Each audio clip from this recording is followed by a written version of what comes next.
Welcome back. Ed Martin here on the Pro America Report. We have our old friend, Dr. Ted Malloch, who is an author, businessman, been a professor, and lives, of course, over in London, and is a keen observer of, world politics as well as the world economy as well as American politics and world of politics, I suppose. So welcome back, Ted. How are you? I'm great. How are you, Ed? I'm doing fine, thank you. And this is a perfect timing. You've got a new piece that's coming out later on in the week, and it's about Tom Friedman of the New York Times. And I have to say, I laughed out loud a couple times in it because your writing is, it just eviscerates the guy. But before we get to that, I said earlier, Ted, that the media, the sort of fake news media, is flailing and failing. You know, they're flailing around trying to prove themselves to each other. But they're failing in their, they were supposed to have been able to take out the president. They were supposed to have been able to take out the good guys. What's your sense? You have a longer perspective on the media and how, insane they've become. Am I onto something with how they're flailing and failing? Well, I think those are words I think you could use. I think that journalism is dead. Doesn't exist anymore, so there are no longer any objective journalists. I mean, everything is smear ideology. There is no objective, factual writing any longer. It's gone. Unfortunately, and you see that both in the written press and in the news media, the television press.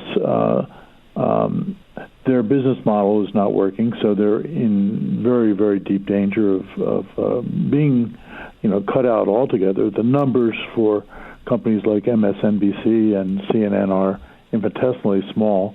Lots of newspapers, of course, are out of business. That's a whole different story. It has to do mostly with advertisement and the coming of the Internet age. But we are in a very, very different period of how people access and get news and what that news means and who they listen to than the one that we grew up with or the one that preceded us, just 50 years ago. Yeah. We're talking with Ted Malloch, and go to tedmalloch.com. You can see his writings as well as his books there. Ted, that's what I want to transition to. At this point, many of the media maintain that they're still doing journalism when they're doing advocacy. And, that you watch them and you say, well, you're no longer reporting, you're advocating. And I think that's becoming clearer and clearer to the American people. I think that's one of the services Donald Trump has done, which is he smoked these people out. They probably were just as much an advocate before, but they got smoked out by their Trump derangement syndrome. But your column, which is out in a few days, about Tom Friedman, and your point here, which I think is a good one, is the experts that hold themselves out as the deep thinkers. The New York Times editorial page, Tom Friedman, he's won 2 Pulitzer Prizes for these his essays and his books and things. And your point is these are small. These aren't big thinkers at all. These aren't good writers at all. Walk us through your Friedman critique.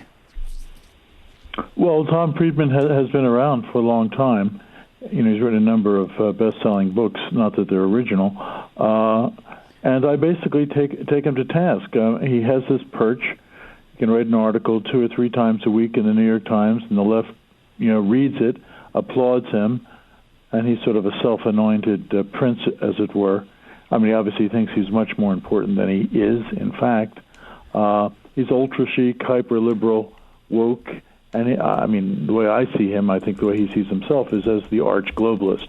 He's the world's apologist for globalism. And he's, I'd say so in the article, he's a dithering dilettante, a know-it-all, a literal knee-jerk, self-assured, mindless, bloviating liberal. And, so we don't hold anything back in this piece. We tell the truth about where he is, where he came from, what he says, his very, very thin veneer of expertise. He's really an expert in nothing except, basically self-congratulating himself. He does like, however, and praises constantly the China one-party rule and its communist dictator, who is the real beneficiary of globalism. So he's an apologist. I think that there's also a good bit of hypocrisy. There's always, it's everywhere in life, but particularly with liberals. He's married to a daughter of a strip mall tycoon, millionaires many times over, and he takes about $75,000 these days for regurgitated after-dinner speech, and he lives in a 12,000 square foot mansion, which people say is the biggest house in Bethesda, Maryland, and he sits there in the New York Times sniping at the rich and everything that is ungreen. Yeah. So, what's new? This shouldn't surprise anyone. This is what New York Times reporters do, I guess. Well, he's not a reporter. He's an op-ed piece writer. Yeah. What do you know? I went searching and I didn't see it quickly. Mm-hmm. What does an op-ed writer, what does he make a year? Do they make a fortune? Oh, I think he does, because he's been around a long time and has, won certain prizes more than a few. One of the people on the left who despises him says he comes from the Buster Keaton Three Stooges School of Diplomacy, and he has no friends whatsoever. Even at the New York Times, they have a whole kind of Twitter page that talks about his blowhard behavior. So he's known for what he is, and I think he needs to be taken out. The interesting thing, of course, about him recently, he has had a lot of loony ideas. One of the more recent ones was his idea of a national unity government with Mitt Romney as Secretary of State and Joe Biden. Yeah. And of course, nobody's picking up on that idea, but I think there is potentially a career for our man Tom Friedman. He's getting older. He's 68. He could, I conclude, in the end of the speech, become the speechwriter for Joe Biden, because, as we know, Biden is a plagiarist. He copies platitudes, and nobody's better for this than Friedman himself. So Biden needs both a voice and a debate coach. So the debates are coming up. I'd say hire Tom Friedman. Well, of course, Tom Friedman, though, floated along with Karen Tumulty, the Washington Post floated recently that Biden shouldn't debate. Friedman said Biden shouldn't debate, Trump. It's too much trouble. So you can see the talking points.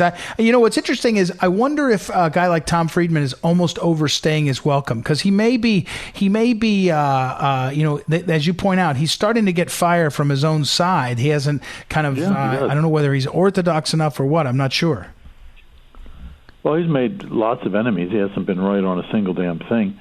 He was one of the biggest supporters of the Iraq War. So, he was in bed with the neocons during that era. But more recently, he wrote a number of very supportive, very odd, supportive pieces on the wonderful liberal changes in Saudi Arabia, which actually haven't turned out so well either. So, there's very little he's been right on. But the left loves him. Yeah, he's on TV shows, more like the idiot shows, more or less nonstop. I think our friend Fareed Zakaria on CNN, who I call that the plagiarist hour, I think he has him on just about every week.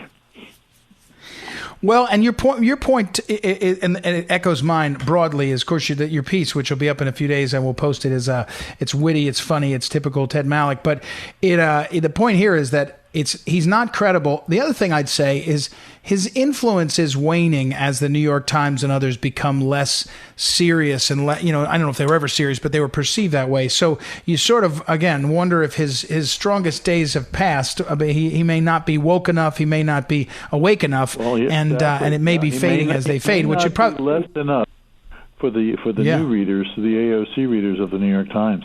He calls himself a radical centrist. I don't know any center that would would hold him. The center wouldn't hold him. I don't think. I think you're right. A few years ago, that Obama had sought him out for political advice and for expertise on foreign policy. Maybe that's why. Well, I think in the salons, it's a big house. That's a big house to. That's a big house to be able to visit. Friedman's big house. Maybe that's, remember when Bush won, he was making the cocktail circuit with some of those folks. I suppose that's the swamp, though. Is what do you think the future of the New York Times is? As much as you say it's failing, the model's failing. They've got more digital subscribers than almost anybody in a way. They're feeding their own flock, but they're feeding them well. Yeah, no, that's the case. And the Mexican multi-billionaire. Carlos Slim has invested to bail them out, so that's right. It is a story that needs constant telling. And, of course, Trump does them in every day as not just fake news. I mean, they're certainly incredible. They're not very credible. And right. There's probably no newspaper in the country that detests Trump more than the New York Times. Yeah. I think that's right. All right, we'll check it out. Thank you, Ted Malloch, tedmalloch.com. As always, check his stuff out. Appreciate it very much, Ted, and we'll have you on again very soon. Have a great week, and I'll get that piece up on social media as soon as it posts. We'll be right back. It's Ed Martin here on the Pro America Report. Be back in a moment.